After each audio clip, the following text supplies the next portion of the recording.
Hello mga ka-antrip, good evening po sa ating lahat. Welcome back again to our channel. So kararating nga lang po namin galing po sa biyahe sa city. Medyo nagmadali na nga po kami sa biyahe para hindi kami maabutan ng malakas na ulan dahil nagsimula pong umambon doon sa aming pinanggalingan nung kami ay umalis na. Mag-aalas 6 nga po ng hapon kami dumating dito sa aming bahay or sa aming store, pero ngayon na po na mag-alas 9 ng gabi kami nagdiskarga dahil nagpahinga na muna at kumain pa. Shout out po sa ating mga ka-antrip na talagang nakasubaybay na dito sa aming journey sa pagsisimula namin ng motor parts business and accessories. Lalong-lalo na po doon sa mga ka-antrip po namin nakasubaybay na po dito po sa aming shop na pangalawang shop na pinag-upinan po namin after nung aming main branch doon sa ibang barangay. Bali 2017 nga po kami nagtayo ng maliit lang na shop dito sa bayan na ito or dito sa pwesto na ito at ngayon po ay 2025 na, so bali nakakapitong taon na po kami dito. Kaya shout out po sa mga solid po nating ka-antrip simula 2019 at sa mga palagi kong nakakasama dito sa aking channel simula po nung mag-share na ako about sa motor parts business and accessories way back 2019. Bali simula nga po pala 2012 ay nagro-rota-rota kami before. Yun po yung nagro-rolling-rolling na mga basic motor parts and accessories. Yun po yung mga interior, gulong at mga basic pyesa. Kasama po dyan ang brake pad, brake shoe, interior at yung mga basic lang talaga. Hanggang nagsimula po kami nagpatayo ng pinakamaliit lang na shop doon sa main branch namin. Bali sa harapan lang ng bahay namin sa aming barangay way back 2014. At kahit nga po kami ay may maliit na napwesto doon sa aming barangay, super maliit lang po, bilang na bilang lang ang aming mga paninda at mga produkto, ay hindi pa rin po kami tumigil sa pagrorota. Yun po yung pagro-rolling store. So kahit na po kami ay naka-open ng maliit na store, maliit na shop at pinabantayan lang muna namin sa nanay ko, ay tuloy-tuloy lang kami sa rolling store. So simula po 2012 at pagka 2014 nga po nung nag-anim na buwan na ang tiyan ko, ay yun na tumigil na ako sa pagsama sa rolling store at nagstay na ako sa bahay para naman makapahinga sa aking pagbubuntis at mapaghandaan ng panganganak. So pagka 2015 po ay tumutok na ako doon sa maliit naming store sa main branch at pagka 2017 naman ay napagdesisyon na namin na bumili ng maliit na lote dito sa bayan para naman makapagpatayo ng second branch. Bako nga pala kami mga ka-antrip nagtayo ng branch dito ay nag-loan muna ako sa DTI para naman maparenovate namin yung pinakamaliit lang namin na shop before na medyo mapalakihan naman siya at mapasemento at magkaroon na po siya ng atip na yero. Dahil nung sinimulan nga po namin yon, ang atip nun ay mga lumang yero at ang dingding ay mga bulok-bulok na nasawali at hindi pa siya sementado. Kaya bago po kami nagtayo ng second branch ay nakapag-loan ako sa DTI ng 500,000 para maparenovate muna siya at nakabili kami ng medyo malaking delivery truck para naman sa aming rota. Maganda nga pala ang kitaan namin sa rota mga ka-antrip. Talagang bumabiyahe kami northern part at southern part nitong aming malaking isla or ng probinsya. Hindi naman mga malalaking mga hardware or motor parts business or store din talaga ang customers namin. Kalimitan yung mga maliliit lang din. Sobrang thankful nga lang namin mga ka-antrip noong mga panahon na yon dahil may nagtiwala sa amin at nasandala namin para mautangan ang aming mga produktong aming nilalako-lako. Napakahirap magsimula ng negosyo mga ka-antrip. Kahit maliit lang na negosyo, wala ka talagang ibang malapitan. Sa bagay, hindi mo rin talaga masisisi at hindi ka rin sasama ang loob sa iyong mga inaasahang mga kamag-anak. Dahil sa kung akala mo sila ay iyong mautangan, sa totoo lang hindi rin mga ka-antrip dahil wala din silang maipauutang dahil sila nga din mismo ay hirap din sa buhay. So wala talaga tayong magagawa sa ganung klaseng part. Sa pagsisimula kasi mga ka-antrip ng ganitong business ay medyo malaki ang puhunan. Kaya kung maliit lang talaga ang puhunan mo, kailangan mo makahanap ng supplier na masasandalan at mauutangan at makapagbigay sa iyo ng terms para maparolling mo pa ang iyong mga paninda bago ka magbabayad sa kanila. Hindi ko pala nasabi mga ka-antrip na before kami nagsarili ng aming rolling business or yung paglako-lako, naka-rolling store na tinatawag, ay dati po akong ahente or salesperson po ng isang lubricant company or yung distributor po ng motorcycle engine oil at diesel engine oil ng Petron. Pero dito lang po yun sa aming probinsya. Sila ang exclusive distributor dito sa aming probinsya, ang kumpanya na aking pinagtatrabahuan. Kaya naman naging familiar na talaga ako sa mga oils at sa mga motor parts at sa mga hardware na klase ng items dahil sila po yung aming mga customers nung nagtatrabaho pa ako sa kumpanya bilang ahente ng mga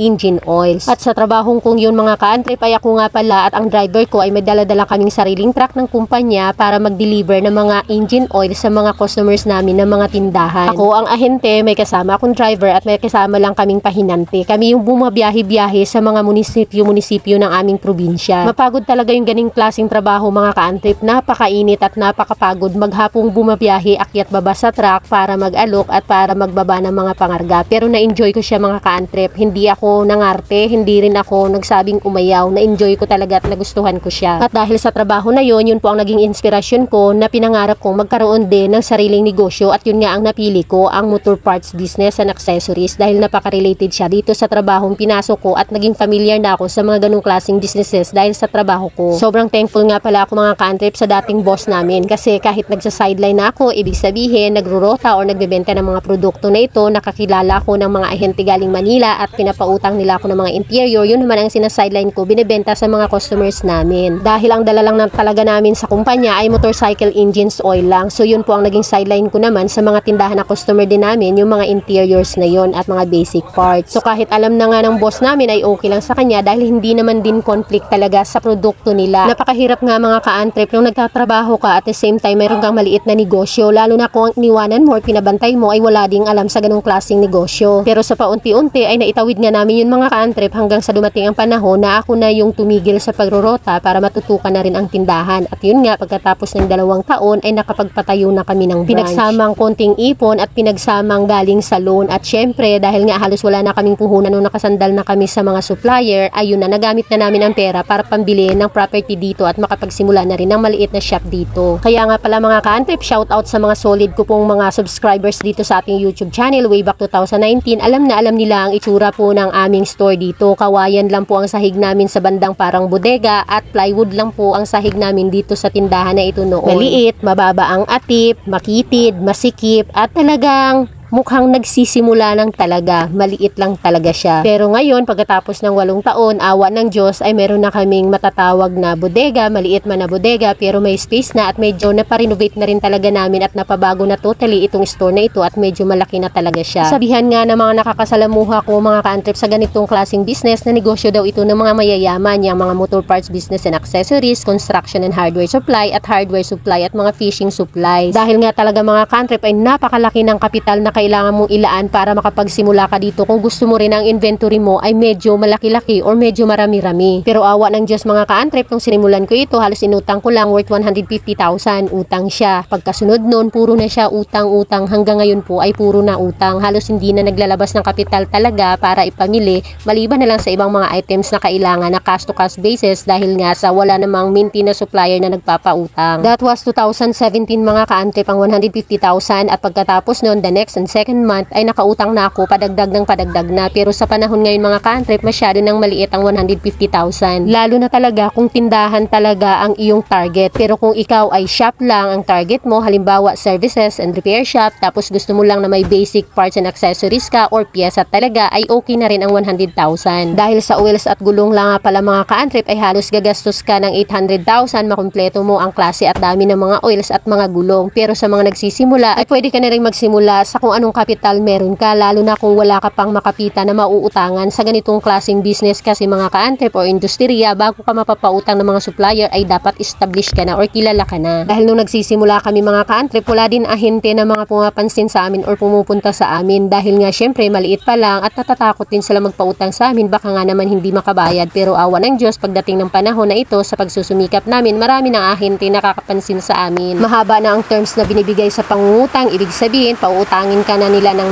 90 days o 120 days hanggang 150 days bago mo yun babayaran. Grabe diba ang opportunity kapag ganun ang usapan. Kung ikaw ay magsisimula pa lang, dapat talaga piliin mo yung mga basic items lang muna. Sa bagay, kung repair shop or services lamang ang iyong i-offer sa iyong mga customers, basic lang talaga. Importante mayroon kang mga gulong, interior, brake shoe, bearing, brake pads at mga cables ay pwede na. Pero kung target mo nga pala mga ka-antrip ay medyo tindahan talaga at meron na existing na mga tindahan sa inyong lugar, medyo mahirap makipagsabayan kung limitado lang ang inventory na iyong mai-offer sa iyong mga customers. Maraming nagsasabi mga ka-antrip na ang negosyo daw na ito ay walang lugi daw dahil kahit lumipas ang panahon ay nandyan pa ang produkto mo at hindi nasisira, hindi na-expired at hindi kinakain ng daga. Totoo nga yun mga ka-antrip na kahit nga ang bolt ay kalawangin na or matagal nakastock yan dyan ay walang problema, maibebenta mo pa rin. Matagal nga pala ang expiration ng mga ganitong klaseng produkto mga ka-antrip. Pero wag kang pakampante mga ka-antrip dahil marami na po din akong na-encounter o nakasausap or marami na rin nag-share sa akin at marami na rin akong nakita na bumagsak or na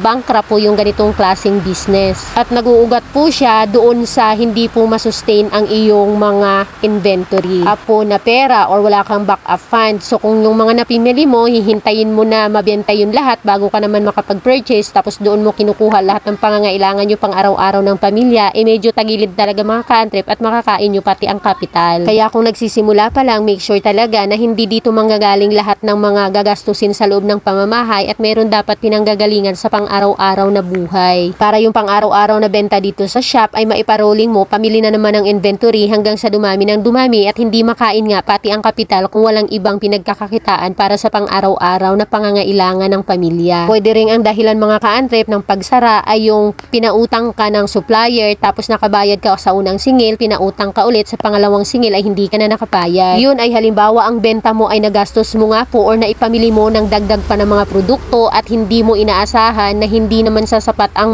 mabebenta mo at makukolekta ng iyong benta sa susunod na due date mo. At pag nangyari po yun, pag hindi ka na nakapagbayad sa pangalawang paniningil ay hindi ka na rin pautangin ng supplier at dapat i-fully paid mo muna ang nauna mong utang bago kanila bibigyan ulit ng produkto. Pero kapag nasa ganung sitwasyon na nga mga ka-antrep at wala kang ibang pinagkukunan, ang mangyayari yung benta mo ulit, yun ulit ang magagamit nyo sa pang-araw-araw na buhay kaya wala ka ulit maiipon para pambayad ulit kay supplier. Pinagdaanan na kasi namin yan mga ka-antrep way back 2018. Yung 1.2 million na dapat ay pambayad ko sa supplier ay nagastos ko yung 800,000 sa lupa. Kaya kinapos kami, kaya nakapag-loan ulit ako at nahirapan na rin po kami dahil syempre nagbabayad ng loan at mga hindi naman nabibenta lahat ng mga items namin. So ang nangyari mga ka-antrep, inunti-unti ko na lang bayad ang utang namin sa supplier. Bali every month 50,000, 30,000 kung ano yung kaya, pinakamaliit 30,000 pero hindi po ako nangutang ulit. Hinintay ko nga pula muna na ma-fully paid yung nauna kong utang bago po ako nagpatuloy ulit. Nagkapatong-patong nga nun mga ka-antrep ang binabayaran kong loan, yung sa sasakyan naming pick up na wild truck 4x4 at nakapag-loan pa ako sa BDO para naman pang dagdag nga pambayad at pang rolling money. Sobrang hirap niya, sobrang stressful pero ganun talaga. Mabuti na lang pinagsumikapan namin na malagpasan yun at nung nalagpasan namin ay okay na, medyo nakaluwag-luwag na kami. At simula nga nun mga ka-antrep ay medyo nagkaroon ako ng takot sa paggastos ng pera at sa paglalaanan. Pero ito mga ka-antrep, nakapag-loan na naman kami nung nagpa-renovate kami at bumili kami ng bagong property para sa pang third branch namin. Nag-loan ulit ako ng 700,000 sa BDO ulit sa pangatlong pagkakataon. At yes mga ka-antrep, tama pong narinig nyo, nakapagawa na po kami ng maliit naman na pwesto para sa pang third branch po namin. Binili po namin ng cash ang lupa at pinagawa na po namin ng maliit na pwesto doon sa pangatlong branch namin pero hindi pa natatapos at hopefully ay by January mag-ooperate na kami doon. Kaya sa mga nag-iisip at gustong pumasok sa ganitong klaseng business, dapat po matibay ang loob nyo at talagang pag-isipan ang bawat kilos ng pera na mapupuntahan ng benta ninyo dahil yun ay pwedeng maging susi ng ikababagsak or ikasasara ng negosyong ganito ninyo. Akala kasi natin minsan kapag may negosyo ka na, nakapagsimula ka na ay okay na, yun na yun at uulan na ng pera. Pero nagkakamali kayo mga ka-antrep, sa pagsisimula doon ang pinakamahirap na halos hindi ka na kumain sa sobrang pagtitipid. Titipid para lang may mapambayad ka ng kuryente, mga tubig, ilaw at yung mga pangangailangan sa pamamahay at para lang talaga ma-rolling ang benta ninyo ng inyong tindahan para mapalaki at mapalago ninyo ang inyong tindahan. Kaya pagsikapan talaga na lumago at maging stable para pwede na tayong makasandal sa mga supplier at pwede na nila tayong pautangin. Kapag nagkagano na ay medyo hayahay na at imamanage mo na lang ang paggastos ng pera mo pag may supplier ka nang masasandalan. At yun lang muna mga ka-antrep, sa susunod ulit ang ibang istorya ng motor parts business and accessories na na-share ko sa inyo. Please subscribe and share. Comment po kayo kung meron kayong katanungan na pwede kong mabigyan ng kasagutan. Bye-bye!